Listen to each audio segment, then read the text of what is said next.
tem a ver com o tema, né? A gente sempre acha que as coisas que acontecem ao nosso redor são ao acaso, né? Ou são coisas que não trazem para nós aquilo que a gente precisa naquele momento. E, como eu dizia, luz tem a sua origem em clareza. O que é a clareza? A clareza é a autoconsciência do processo. Quantas vezes nós estudamos, nos aprofundamos, fazemos cursos, lemos livros, meditamos, tudo dentro de um ambiente controlado. E quando nós, por exemplo, estamos no meio de uma live e a internet trava, e quando a gente está andando no trânsito e alguém nos dá uma fechada, quando a gente está para resolver alguma coisa e a luz simplesmente acabou. Eu costumo dizer que ter luz e clareza em um ambiente perfeitamente controlado é bom e fácil. Ser iluminado numa sala cheia de holofotes é fácil para qualquer um. Mas gerar luz na escuridão é que é realmente o trunfo que a gente pode trabalhar e acessar. Para isso, para a nossa ideia de luz, para complementar a nossa ideia de luz, queria trazer um exemplo aqui, que ilustra bastante o que seria essa clareza, essa autoconsciência. Muitos de vocês já devem ter escutado uma personalidade das artes marciais chamado Bruce Lee. Esse personagem, ele foi considerado o maior especialista em artes marciais do mundo. Para vocês terem uma ideia, colocavam em torno dele 15, 20 pessoas treinadas. Não eram 15, 20 pessoas que não sabiam de artes marciais. Eram 15, 20 mestres de artes marciais. E faziam um desafio. Tenta derrubar o Bruce Lee. E, inclusive, hoje ainda se tem fitas cassetes gravadas, né? Aquelas VHS antigas gravadas desses momentos. Vocês já vão entender o porquê que eu estou dizendo isso. Vocês já imaginaram um indivíduo no centro e 20 professores de artes marciais tentando derrubar ele ao mesmo tempo e ninguém sequer conseguia tocar nele? Ele derrubava os 20. Tal era o conhecimento dele daquela arte. E o interessante é que quando nós falamos de luz, de ascensão e de autoconsciência, é preciso a gente compreender um pouco a proposta da experiência. Imagine, nesse caso que eu estou dando o exemplo do Bruce Lee. Vários anos, aquilo começa para ele sendo repetitivo. Olha, não tem como, coloca 10, 15, 20 professores e não tem novidade para mim. Nunca ninguém consegue me encostar. Eu consigo dominar os 20 com as minhas habilidades nessas artes marciais. Porém, o próprio Bruce Lee traz uma proposta e diz: vou colocar uma venda nos meus olhos e vou atar o meu braço. E vamos, então, novamente trilhar a experiência. Então, no meio daquela atividade, de repente ele vê alguém dando um tapa na cara dele. Opa, alguém já me encostou. De repente, alguém passa uma rasteira nele. Opa! Ou seja, a partir da limitação imposta por ele mesmo, como uma nova experiência, ele começa vivenciando algo que ainda não tinha, que é o quê? Como eu me expresso alimentando em mim próprio fraquezas que eu adicionei. Agora imagine essa história onde o Bruce Lee continua fazendo isso e passam-se meses, anos e ele continua com uma venda e com o braço atado. Chega um momento que o Bruce Lee acha e interioriza que ele é um ser limitado querendo atingir a plenitude que ele já era. A mesma coisa acontece com todos nós. Nós construímos a experiência da limitação e acabamos achando que nós somos limitados. Eu conto essa história do Bruce Lee para vocês conseguirem visualizar isso nessa tela mental. Então, a luz, que é o nosso tema de hoje, é essa clareza, é essa forma de observar o nosso entorno, iluminando ele. Quando a gente traz clareza, nós trazemos autoconhecimento, nós trazemos autoconsciência. Para que a gente também entenda não só esse lado da luz, mas também o lado da luz que nós conhecemos, tradicional, como uma lâmpada, uma lanterna. Eu vou mudar de tela aqui rapidinho. Quem quiser ver o que eu vou colocar grande, basta passar o mouse ou a telinha do seu dedo, do celular, na minha imagem, vocês vão ver um pininho, tá? Então, basta passar a imagem, vocês vão me ver grande, tá? E aí, ao me verem grande, vocês vão ver aqui, isso aqui que eu vou desenhar aqui agora com mais clareza, tá? Então, vamos entender, todo mundo está vendo essa segunda tela aqui tranquilo? É só clicar no pininho que ela fica grande. Vamos entender aqui um outro processo bem interessante no que diz respeito à luz. Quando nós falamos da luz, luz, essa que nos ilumina, essa luz que vem, por exemplo, de uma lanterna, do sol ou de uma lâmpada, nós estamos falando pela ciência tradicional de um fenômeno eletromagnético. Então, o que você tem? Você tem uma lâmpada, por exemplo, e essa lâmpada, porque tem um circuito nela, ela é alimentada eletricamente e gera um campo eletromagnético. Esse campo eletromagnético, no nosso espectro visível, se transforma em luz. Perfeito? Porém, existe aqui um detalhe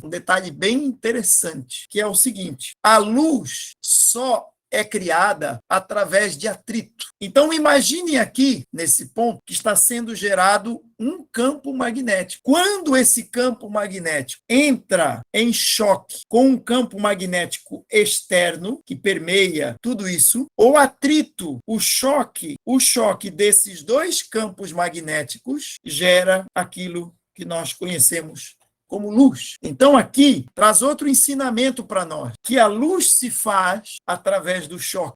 A luz se faz através do atrito. A luz se faz através da diferença. Então, isso traz um outro conceito para nós muito importante sobre luz, que é a própria luz que gera aquilo que nós chamamos de sombra. Quando nós compreendemos isso, nós deixamos de excluir a sombra e passamos a incluí-la no nosso processo de luz. Olha como é interessante tanto detalhe apenas numa lâmpada, né? Tanto detalhe numa lâmpada. Então, se nós continuarmos observando os fenômenos ligados à luz, nós vamos entender também um outro detalhe muito importante para os estudiosos de plantão, o chamado biofóton. Biofóton. O biofóton, como o próprio nome diz, é a característica de organismos gerarem luz. O que é um fóton? É uma partícula que dá origem àquilo que nós chamamos de luz. Então vejam, quando é esse gerador aqui, por exemplo, uma lâmpada, quando esse gerador de campo magnético, que é uma lâmpada, gera um campo magnético X, que ao entrar em atrito com o campo magnético externo, esse choque cria e liberta o fóton, certo? Esse fóton, nós, devido aos nossos olhos, terem receptores, ou seja, sensores que recebem esse campo magnético, detectam e dizem, isso é luz. E, inclusive, ainda diferenciamos ela de acordo com cores. Vamos agora aqui falar um pouquinho sobre isso, que tem a ver com todo esse propósito, que vai se tornando cada vez mais interessante. Eu tenho aqui a fonte geradora de luz. Qual é a cor que ela gera? Branco, branco puro. Quando o branco se projeta, quando ele se projeta, cada frequência gera uma cor. Então, quando você olha para qualquer coisa e vê, por exemplo, o azul, você vê o azul, o que está acontecendo aqui, nesse exato momento? Aqui, nesse lápis de cera, possuem partículas que a luz branca, ao bater aqui no ponto azul, a luz branca, quando incide aqui, a característica desse bastão de cera faz com que todo o espectro de luz seja absorvido, menos o azul. Então, ele é um espelho para o espectro azul. O que a tinta faz?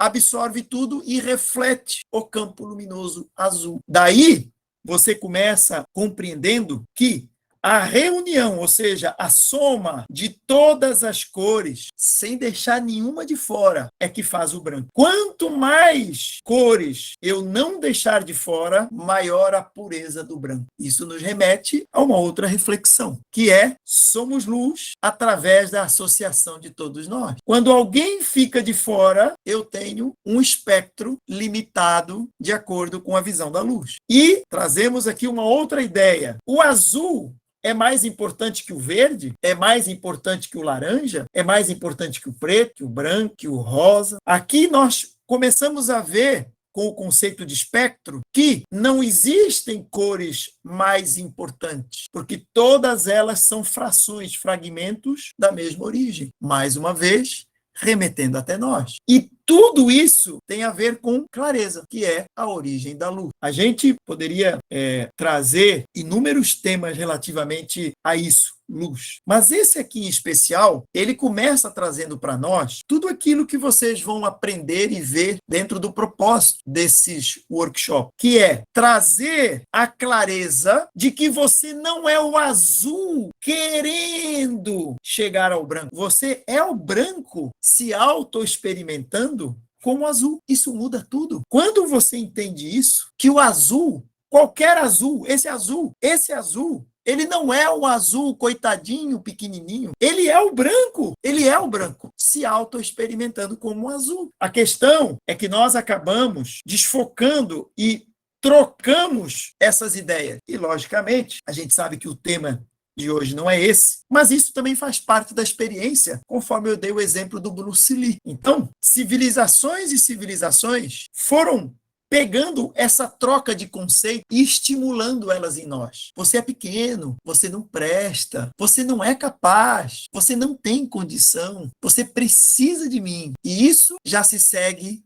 há milhares e milhares de anos. O Bruce Lee acabou achando que ele é cego e sem uma mão. Convenceram ele disso. E ele ficou convencido de tal forma que o objetivo da vida dele é voltar a ver e voltar a ter um braço. Quando ele nunca os perdeu, mas sim criou a própria situação nele para se auto-experimentar com essa limitação. Isso é clareza. A luz ilumina essa ideia. A luz clareia esse autoconhecimento. E a luz, a ideia da clareza, nos traz o conceito que será estimulado aqui em vocês ao longo desses workshops. Por quê? Porque quando você é estimulado a observar isso, você altera a sua experiência e começa trilhando um caminho de autoempoderamento, onde você é esse ponto se auto-experimentando em manifestações distintas. Você é esse ponto que, através daqui, alguém vai chegar no ouvido do azul, através desses workshops, e vai dizer assim,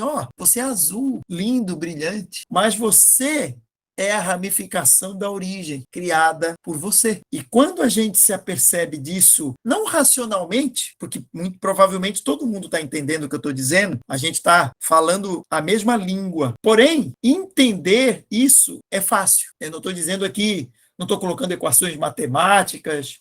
É fácil. O branco dá origem a todas as cores. As cores são o fragmento do branco. Então, o azul é a experiência do branco em azul. Agora, a compreensão disso, introduzir isso no nosso dia a dia, é preciso de clareza, é preciso de luz, é preciso de autoconsciência. Do mesmo jeito que a gente vai para, por exemplo, uma academia ou contrata um personal, quantas pessoas a gente vê, às vezes, que contratam um personal para correr do lado dela? Mas peraí, por que você está fazendo isso?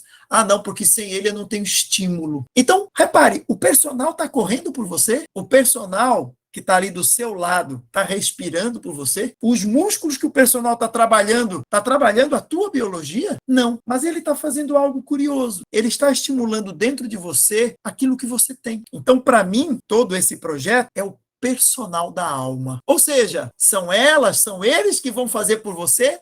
Não. São eles que vão correr por você? De jeito nenhum. Mas o personal da alma estimula do seu lado a vontade que você tem, mas que às vezes, se não fosse ele, você estava em casa comendo pipoca, vendo um filme, assim, não estou com vontade de correr hoje, esse negócio de correr está até frio, vou ficar por aqui.